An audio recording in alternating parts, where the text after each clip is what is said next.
no Evangelho de João, capítulo 20 do Evangelho de João.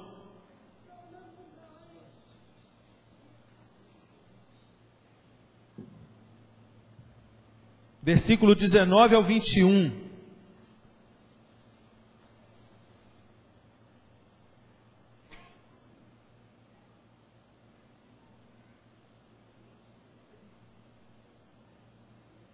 Todos acharam? Amém? Ao cair da tarde daquele dia, o primeiro da semana, trancadas as portas da casa onde estavam os discípulos, com medo dos judeus, veio Jesus, pôs-se no meio deles e disse-lhes: paz seja convosco. E dizendo isto, lhes mostrou as mãos e o lado. Alegraram-se, portanto, os discípulos ao verem o Senhor. Disse-lhe, pois, Jesus outra vez: paz seja convosco. Assim como o Pai me enviou, eu também vos envio. Amém? Glória a Deus. Dá um pouquinho só mais de retorno, mas está ruim de escutar aqui em cima. Aí fica só um pouquinho mais, por favor. Irmãos, o Evangelho de João é um evangelho lindo. Todos os capítulos do Evangelho de João, né, são 21 capítulos, todos os capítulos do Evangelho de João trazem, né, os atributos, falam da manifestação do poder de Deus, falam de Jesus, das características de Jesus, de tudo que Jesus veio para realizar. A começar pelo capítulo 1 do Evangelho de João, que diz que no princípio era o Verbo, e o Verbo estava com Deus, e o Verbo era Deus, né? O que é o Verbo? O Verbo vem do grego logos. Logos, segundo alguns estudiosos, né, alguns filósofos, né, que não era o caso de João, por exemplo, um filósofo que a gente conhece bem de falar, que é Platão. Platão dizia que o logos, ele dava a ideia de uma verdade, uma coisa absoluta, né, que dava apenas essa ideia de uma coisa que era uma verdade, era alguma coisa absoluta, uma coisa universal. João não. João via o logos como uma pessoa. Ele viu o logos como uma pessoa que comunicava a realidade de Deus e que através do sacrifício e da morte dessa pessoa, ele veio infundir Deus no coração das pessoas. Essa era a visão de João. Logo ao começar o evangelho que ele escreveu, é um evangelho lindo, porque você vai decorrendo todos os versículos, capítulos do evangelho de João, fala de uma característica muito peculiar, clara e distinta de Jesus em cada capítulo do evangelho de João. A gente pode discorrer todos eles, e cada evangelho, cada capítulo do evangelho vai te trazer uma revelação diferente, vai te trazer algo tremendo para a sua vida.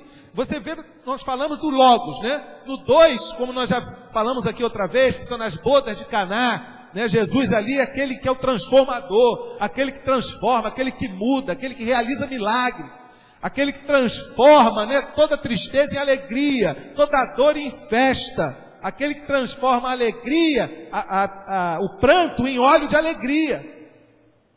Isso você vê no capítulo 2 do Evangelho de João. No capítulo 3 você vai ver que Nicodemos, aquele que era um mestre do Sinédrio, e ele foi ocultamente procurar Jesus, e ele chama Jesus de mestre. Ele sendo mestre, ele chama Jesus de mestre, porque as palavras de Jesus, elas impactam as pessoas. A palavra de Jesus, quando sai com poder e com autoridade, a mesma coisa de uma cantata de Natal, quando é feita com poder e com autoridade, ela vai impactar as pessoas. E aquele homem que ele dizer, olha, o que eu faço? Como é que eu posso, né? Ele vai, olha, você tem que nascer de novo. E aí as coisas têm que se discernir espiritualmente. Então, vou voltar para o ventre da minha mãe? Não, você tem que nascer da água, você tem que nascer do Espírito. E aí esse nascer de novo tem até uma comparação, eu gosto de falar, é bem interessante, porque na nossa vida, no crente, na vida das pessoas, quem nasce, presta atenção, quem nasce uma vez só, morre duas vezes. Quem nasce duas vezes, morre só uma vez. Você entendeu? Quem nasceu uma vez só, nasceu, nascimento natural. vai morrer 2 vezes. Vai morrer fisicamente e vai morrer espiritualmente. Agora, quem nasce 2 vezes, nasceu fisicamente e nasceu espiritualmente, ele morre só uma vez. Porque ele tem vida eterna. Nós temos vida eterna garantida por Jesus na cruz. Jesus é quem nos sustenta, irmãos. Jesus é quem nos alimenta. Os poderosos desta terra, todos eles um dia hão de se dobrar perante o nosso Jesus e confessar que Ele é Senhor dos senhores, Rei dos reis e o nosso Salvador. Então o Evangelho de João é muito tremendo. No Evangelho, no capítulo 4, a gente vê quando ele encontra com aquela mulher, né, a samaritana, e ele ali diz que ele é a água da vida. Quantos atributos tremendos de Jesus, para que nós possamos conseguir caminhar dia após dia. Chegamos no 12º mês do ano, e caminhamos todos esses dias, porque o Verbo esteve conosco, o Jesus transformador esteve conosco, o Mestre estava conosco nos orientando, e aqui como ele esteve com aquela mulher samaritana, né, ele é a água da vida, ele tem nos dado água, e nós não temos tido sede, porque ele tem nos saciado. E todos os capítulos, irmão, você vai ver em João, no capítulo 5, ele era o médico dos médicos, e quantos aqui foram alcançados, né, pelo médico dos médicos nesse ano, ou anos anteriores, quando aquele homem lá, 38 anos enfermo, à beira de um tanque, né, esperando ser curado, e Jesus chega e fala: que queres? E ele vem com outra resposta. Muitas vezes Jesus fala conosco e nós entendemos a pergunta erradamente, e respondemos erradamente para Jesus. Porque ele falou com aquele homem: que queres? Jesus sabia que ele queria ser curado, o que ele queria era ser curado, mas ele responde o quê? Eu estou aqui, não tem ninguém para me levar na beira do tanque. Jesus não estava perguntando se tinha alguém para carregá-lo à beira do tanque, jogá-lo no tanque. Jesus está perguntando o que ele queria. E Jesus muitas vezes nos pergunta o que nós queremos, e nós temos que estar ligados espiritualmente para darmos a resposta certa e alcançarmos a vitória, a providência de Deus na nossa vida, irmãos. Ele é o médico dos médicos. E aí você vai embora, vai no capítulo 6, quando ele fala que ele é o pão da vida. Lá Moisés deu o pão que desceu, mas é um pão que estragava, era um pão que não matava a fome, né? A fome espiritual. Eu sou o pão da vida, o pão que desceu, o pão que sacia, o pão que alimenta. Vocês comendo desse pão, nunca mais terão fome. E foi isso que nos fez caminhar até agora, dezembro de 2012. Esse pão da vida. E eu posso depois ir pregar em cima de todos os capítulos do Evangelho de João, mas quero voltar lá para onde nós estávamos lendo. Onde estavam os discípulos com medo dos judeus, homens que andaram com Jesus, homens que viram a manifestação do poder de Deus como ninguém jamais viu, porque a palavra de Deus diz que existem tantos milagres de Jesus, que não foi aqui foi colocado na Bíblia só um pouquinho dos milagres, irmãos. Muitos milagres não se escreveram, não se comentaram, não se falaram, e estes homens participaram de todos esses milagres, eles viram a manifestação do Logos, o Filho de Deus.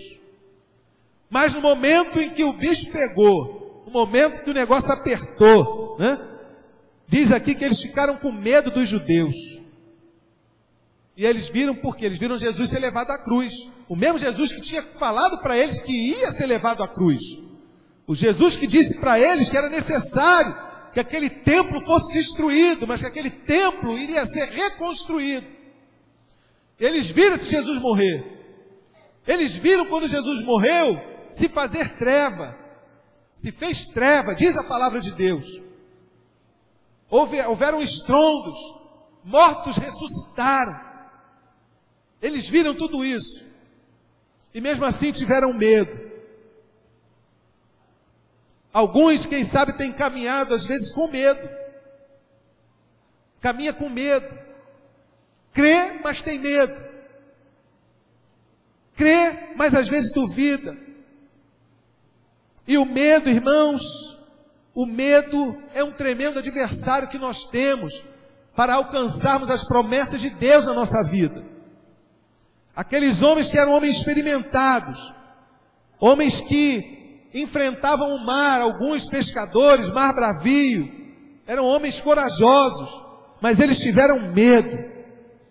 Jesus chegou no meio deles e disse: ó, paz seja convosco. Dá mais um pouquinho de retorno, irmão Jota, está muito baixo aqui. Não tem mais não? Então tem que manter, dar com algum problema aqui essa caixa aqui. Paz seja convosco. E aí eles se alegraram. Quando Jesus entra na nossa vida, irmão, e quando ele entrou a primeira vez e disse: paz seja convosco, nós nos alegramos. Nós recebemos uma alegria que é inexplicável. Uma alegria que vem do alto, uma alegria espiritual. Uma alegria que move a nossa vida dia após dia. É uma alegria que ninguém conhece. Só quem entrega a sua vida a Jesus.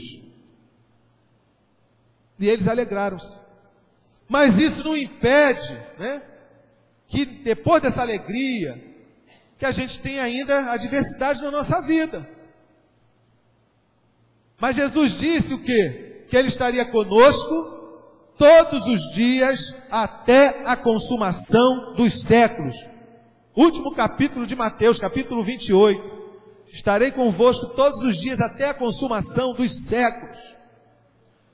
Eles alegraram-se, mas Jesus percebeu ali, em algum momento, que aquela alegria ainda não estava totalmente assim, bem sustentada, e Jesus teve que repetir. Disse: continua a leitura. Disse-lhe, pois, Jesus outra vez Jesus disse: paz seja convosco. Nós precisamos muitas vezes, irmãos, ouvir novamente Jesus falar conosco sobre alguma coisa na nossa vida, sobre alguma direção que nós precisamos tomar, sobre alguma atitude, alguma coisa que você precisa decidir, alguma coisa que você precisa, né, decidir em qualquer área da sua vida, na sua área sentimental, no seu trabalho, e você precisa ter muita certeza que Jesus está falando com você, para que você acerte o alvo certinho, né? E esse Jesus, Ele fala novamente: paz seja convosco. Paz seja convosco. E é interessante que eles se alegraram, Jesus derramou sobre eles o Espírito Santo, eles foram fortalecidos, foram renovados no Senhor. E aí tem aquele que a gente chama de que é sinônimo de incredulidade. Quem é? E todo mundo fala, né? Quem é? Tomé. Sinônimo de incredulidade, não é verdade? Mais um pouquinho à frente você vê: ó, se eu não vir nas suas mãos o sinal dos cravos, e ali não puser o dedo, e não puser a mão no seu lado, de modo algum acreditarei. Aí você fala: meu Deus, como é que incredulidade, né? Agora eu vou te mostrar uma coisa, como Tomé, ele tinha dúvida, como eu e você temos, mas ele, em certo momento, ele foi mais leal do que todos eles.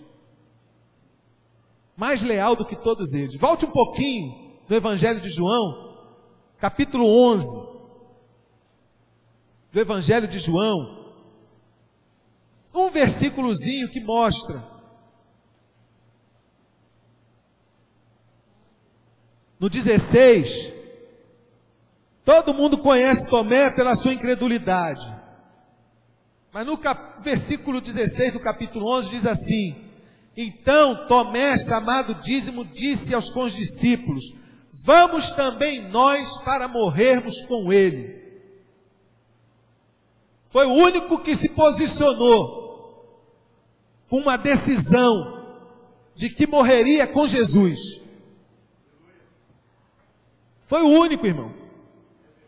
Mesmo com dúvida no coração em determinado momento. Mesmo eu e você, na nossa caminhada, possamos ter incertezas na nossa vida, dúvidas na nossa caminhada, mas que nós possamos ter um sentimento de lealdade, como tinha Tomé. Vamos morrer com ele. E aí o apóstolo Paulo diz, o que é esse morrer? É só a morte física? Não, Tomé estava falando de morte física. Mas o apóstolo Paulo, ele diz, vivo não mais eu, mas Cristo vive em mim. E a vida que agora vivo na carne, vivo na fé do Filho de Deus. É isso que ele quer para mim e para você, que nós possamos morrer para o mundo, morrer para aquilo que entristece o Espírito Santo, e possamos viver e falar como Paulo. E ele falou, olha, quer vivamos, quer morramos, nós somos do Senhor. Quer vivamos, quer morramos, nós somos do Senhor. Então você pode ter tido os teus medos, né? No decorrer deste ano. Mas o Senhor está renovando para você hoje a palavra dele que ele disse há 2000 anos atrás. Dentro de uma casa, num lugar quente, em ruas empoeiradas, né? E ele disse, olha, a paz seja convosco. E esse paz seja convosco vem ecoando até os nossos dias. Porque ele disse, deixo-vos a paz, a minha paz vos dou. Não a dou como o mundo a dá. Não é a paz que o mundo conhece. E a paz muitas vezes não é ausência de guerra, não é ausência de luta. É paz com Jesus, é algo que transcende o entendimento do homem natural. Transcende o entendimento do homem natural. Então que você possa nesse final de ano, em nome de Jesus, né? Nesse final de ano de 2012, saber que o Senhor está dizendo novamente para vocês, paz seja convosco. 2013 está aí, vou estar com você. Paz vai estar com você, eu vou alegrar teu coração, eu vou te sustentar, você vai caminhar, os teus projetos, se forem no Senhor, estiverem com a aprovação dEle, vão acontecer, vão se concretizar, e Ele vai te dar vitória em nome de Jesus. Em nome de Jesus. Agora é tempo de caminhada com Cristo, irmãos. É tempo de se fortalecer na fé. É tempo de se amarrar a Jesus. É tempo de ler esta palavra de Deus, né? É tempo. Tem até um escritor que eu não me lembro quem foi, mas ele diz assim: todo cristão que não se apega à palavra, que não lê a palavra, é um cristão inútil, não tem utilidade para o reino de Deus. Foi W. Tozer? Foi A.W. Tozer, um teólogo, um escritor, né? Nós temos que ler, irmãos, nós temos que nos apegar. Porque no momento da adversidade, o Espírito Santo faz você lembrar de uma palavra que vai sair como flecha da tua boca e vai jogar o inimigo por terra, em nome de Jesus. Porque ele vai usar alguém no seu trabalho, alguém na sua casa, alguém na sua vizinhança, para te trazer às vezes uma palavra, uma seta, um dardo inflamado, como diz Paulo aos Efésios, né? E aí você vai ter o quê? Uma resposta vinda do alto. Arma preparada nenhuma contra mim prevalecerá. Não é verdade? Muitos pelejarão contra mim, mas não prevalecerão, porque eu, o Senhor, estou convosco, estou contigo para te livrar. E você vai lembrar. E a palavra, irmão, como Jesus disse para o diabo, ó, nem só de pão viverá o homem, mas de toda a palavra que sai da boca de Deus. Jesus combateu o inimigo da nossa alma, o seu adversário, com a palavra. É a palavra de Deus, é a palavra de Deus que vai te dar vitória, é a palavra de Deus que vai fazer você caminhar e ser sustentado em nome de Jesus.